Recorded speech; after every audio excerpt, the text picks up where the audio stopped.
साल 1903 था और वह जगह थी उड़ीसा और मंदिर का नाम कोणार्क सूर्य मंदिर था। उसी वर्ष कोणार्क मंदिर का मुख्य द्वार अचानक बंद कर दिया गया था, जो पूरी तरह से रेत और बजरी से ढका हुआ था। इस घटना को लगभग 118 साल बीत चुके हैं, लेकिन भारत सरकार ने आज तक इस दरवाजे को नहीं खोला है। जब आप कोणार्क मंदिर जाते हैं तो आपको मंदिर का मुख्य द्वार बंद दिखाई देता है। फिर आपके मन में भी प्रश्न होता होगा कि यहां दरवाजा बंद क्यों है। आप इस मंदिर क्षेत्र में घूम सकते हैं, लेकिन इस मंदिर की भव्यता और रहस्य इस मंदिर के बीच में मुख्य द्वार के अंदर मौजूद है। इस मंदिर से कई रहस्य जुड़े हुए हैं, क्योंकि यह मंदिर अधूरा है। यह अधूरा मंदिर ही इसकी खास बात है। यह मंदिर शापित है। सैकड़ों वर्षों तक यह मंदिर रेत में दबा रहा। मंदिर से 52 टन का चुंबक लगा हुआ था।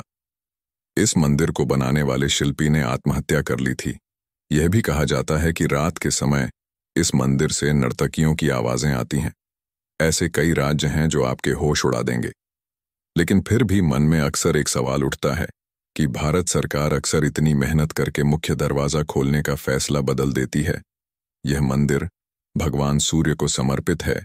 कोणार्क सूर्य मंदिर पूरे उड़ीसा शहर से लगभग 23 मील दूर नीले पानी की पसंदीदा चंद्रभागा नदी के तट पर स्थित है। यह मंदिर पूरी तरह से सूर्यदेव को समर्पित है। मंदिर को इस तरह से डिजाइन किया गया है कि एक रथ के सामने 12 राक्षस हैं और उसके साथ शक्तिशाली बड़े घोड़े खींचे जा रहे हैं, और इस रथ पर सूर्यदेव को बैठे हुए दिखाया गया है। इस मंदिर से आप सीधे सूर्यदेव के दर्शन कर सकते हैं। मंदिर के ऊपर से उगते और डूबते सूरज को पूरी तरह से देखा जा सकता है। मंदिर के आधार को सुशोभित करने वाले 12 चक्र वर्ष के 12 महीनों को परिभाषित करते हैं और प्रत्येक दिन के 8 पहरों का प्रतिनिधित्व करते हैं।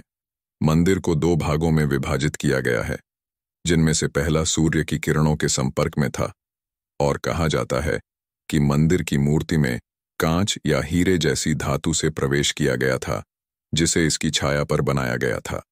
वहीं मंदिर की कलाकृति में इंसानों को हाथियों और शेरों द्वारा प्रताड़ित किया जाता है, और यह धन और गौरव का प्रतीक भी है और ज्ञानवर्धक भी है।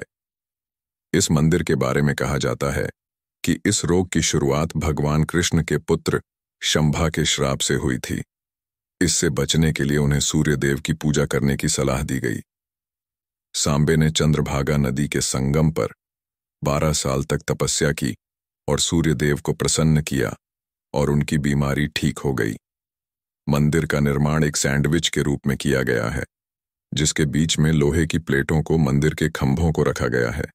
यह भी कहा जाता है कि मंदिर के शीर्ष पर एक 52 टन चुंबक रखा गया था, जिसे इन स्तंभों द्वारा संतुलित किया गया था।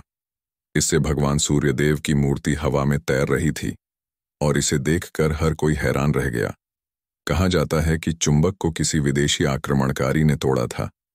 यह भी कहा जाता है कि मंदिर के ऊपर रखे चुंबक ने समुद्र से गुजरने वाली नावों और जहाजों को क्षतिग्रस्त कर दिया, जो लोहे से बने थे।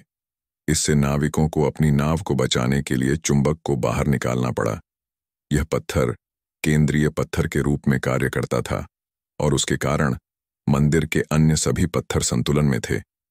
इसे हटाने से स्तंभ का संतुलन बिगड़ गया और मंदिर को नुकसान पहुंचा। लेकिन इस घटना का कोई ऐतिहासिक विवरण नहीं है, और न ही ऐसे चुंबकीय पत्थर का कोई वर्णन है। वर्ष 1568 में उड़ीसा में मुसलमानों का आतंक था, और मंदिर को गिराने के लगातार प्रयास किए जा रहे थे। इस कारण मंदिर के पांडवों ने मुख्य मूर्ति को हटाकर वर्षों तक रेत में छिपा कर रखा। मूर्ति को बाद में पुरी भेज दिया गया और जगन्नाथ मंदिर के परिसर में इंद्र के मंदिर में रख दिया गया। कई लोगों का मानना है कि मूर्ति अभी भी मिलनी बाकी है, लेकिन कई लोगों का यह भी कहना है कि नई दिल्ली के राष्ट्रीय संग्रहालय में रखी सूर्यदेव की मूर्ति कोणार्क की प्रमुख पूजनीय मूर्ति है। हालांकि सूर्य वंदना को कोणार्क मंदिर में रोक दिया गया था, जब मूर्ति को मंदिर से हटा दिया गया था, जिससे